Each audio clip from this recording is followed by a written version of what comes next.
ಬೆಳಿಗ್ಗೆ ಎತ್ತತ್ನ ಹಲ್ಲು ಉಜ್ಜದೆ ಕರ್ಬೇ ಸೊಪ್ಪು 10-15 ಕರ್ಬೇ ಸೊಪ್ಪನ್ನ 4 ಕಾಳು ಜೀರಿಗೆ ತಗೊಂಡು ನೀವು ಅಗ್ದು ರಸನ ನುಂಗಿ.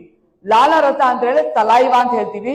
ಇದು ಮಣ್ಣಲ್ಲಿರೋಷ್ಟು ಅಂಶ ನಮ್ಮ ಬಾಯಿನಲ್ಲಿ ಆ ಮೆಡಿಸನ್ ಇದೆ, ಆಯ್ತಾ. ಹಲ್ಲು ಉಜ್ಜದೆ ಕರ್ಬೇ ಸೊಪ್ಪನ್ನ ಮತ್ತೆ 4 ಕಾಳು ಜೀರಿಗೆ, 10-15 ಹಸಿ ಕರಿಬೇ ಸೊಪ್ಪು ನಿಮ್ಮ ಮನೇಲಿ ಇರುತ್ತೆ, ಜಿನಾಗ್ಲಿರುತ್ತೆ.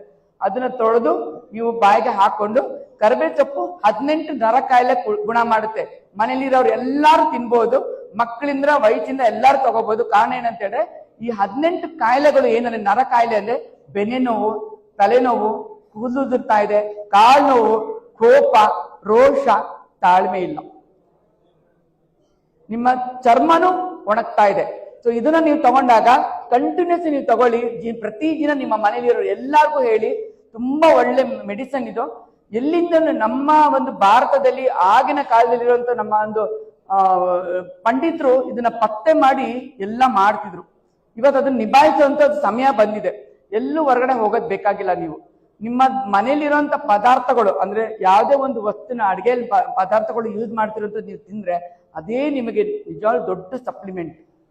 ಅದ್ರ ಜೊತೆಲಿ ನಿಮಗೆ ಸರಿಯಾಗಿ ಗಟ್ಸ್ ಅಂದ್ರೆ ಮೋಷನ್ ಸರಿಯಾಗಿ ಹೋಗ್ತಿಲ್ಲ, ಹೌದಾ ಇಲ್ವಾ?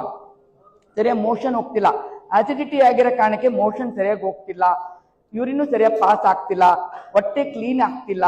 ಇದೆಲ್ಲ ಕಾರಣ ಏನ್ ಗೊತ್ತಾ? ನಾವು ಹೊರಗಡೆ ನಾಲಿಗೆಗೆ ರುಚಿಗೆ ನಿಮ್ಮ ದೇಹನ ಹಾಳು ಮಾಡ್ಕೊಳಕ್ ಹೋಗ್ಬಿಡಿ.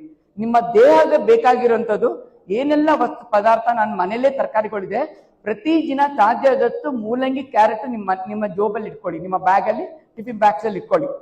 ಪ್ರತಿದಿನ 2-3 ಮೂಲಂಗಿ, 2-1 ಕ್ಯಾರೆಟ್ ಅಂತ ತಿನ್ನಿ. ನಿಮ್ಮ ಚರ್ಮ ಚೆನ್ನಾಗಿ ಬೆಳ್ಳಗಾಗುತ್ತೆ, ನಿಮ್ಮ ಗಟ್ಸ್ ಕ್ಲೀನ್ ಮಾಡುತ್ತೆ. ಮಕ್ಕಳಿಗೂ ಹೇಳ್ಬೋದು ತಿನ್ನಕ್ಕೆ. ಹೇಗೆ ಅಂತ ಹೇಳ್ತೀನಿ. ಮನೇಲಿದ್ರೆ ಕ್ಯಾರೆಟ್ನ ಮತ್ತೆ ಮೂಲಂಗಿ ತುರ್ಕೊಳ್ಬೇಕು. ಅದಾದ್ಮೇಲೆ ಮೆಣಸಿನ್ಕಾಯಿ, ಶುಂಠಿ ತುಂಬಾ ಒಳ್ಳೇದು. ಮೈಕ್ರೋಸ್ಕೋಪಿಕ್ ಅಲ್ಲಿ ಹಾಕಿ ನೋಡಿದಾಗ ಶುಂಠಿಗೆ ಏನೂ ಹುಳಗಳಿಲ್ಲ, ಏನೂ ಕಾಯಿಲೆಗಳಿಲ್ಲ, ಅಷ್ಟು ಸ್ವಚ್ಛವಾಗಿರುವಂತ ಶುಂಠಿ ನಿಮ್ಮ ಚರ್ಮನ ನೈಸ್ ಮಾಡುತ್ತದು.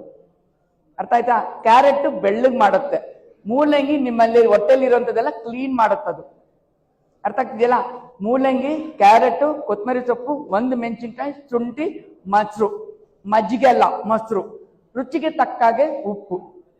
ಇದನ್ನ ಡೈಲಿ ನೀವು ತಿನ್ನಿ. ಮನೆಗೆ ಹೋದ್ಮೇಲೆ ಸಾಧ್ಯ ಆದ್ರೆ ನೀವು ಕಾರಲ್ಲಿ ತಗೊಂಬನ್ನಿ, ತಿನ್ನಿ. ನೀವು ಇದನ್ನ ನಿಮಗೆ ಗೊತ್ತಾಗುತ್ತೆ, ತುಂಬಾ ಚೇಂಜಸ್ ಆಗುತ್ತೆ. ತಿಂತಕ್ಕ ನಂಗೆ ಗುಣ ಆಗ್ಬೇಕು ಅಂತ ಹೇಳಿದ್ರೆ ಆಗಲ್ಲ. ಇದು 1ರಿಂದ ನೀವು ಕಂಟಿನ್ಯೂಸ್ ಮಾಡ್ಕೊಂಡು ಹೋದ್ರೆ ನಿಮ್ಗೆ ಗೊತ್ತಾಗುತ್ತೆ.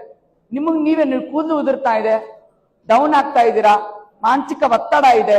ಮಾನಸಿಕ ಒತ್ತಡ ಕಾಯಿಲೆ ಅಲ್ಲ, ಅದು ನಾವು ತಗೊಂಡ್ಬಂದಿರೋಂಥ ಕಾಯಿಲೆ.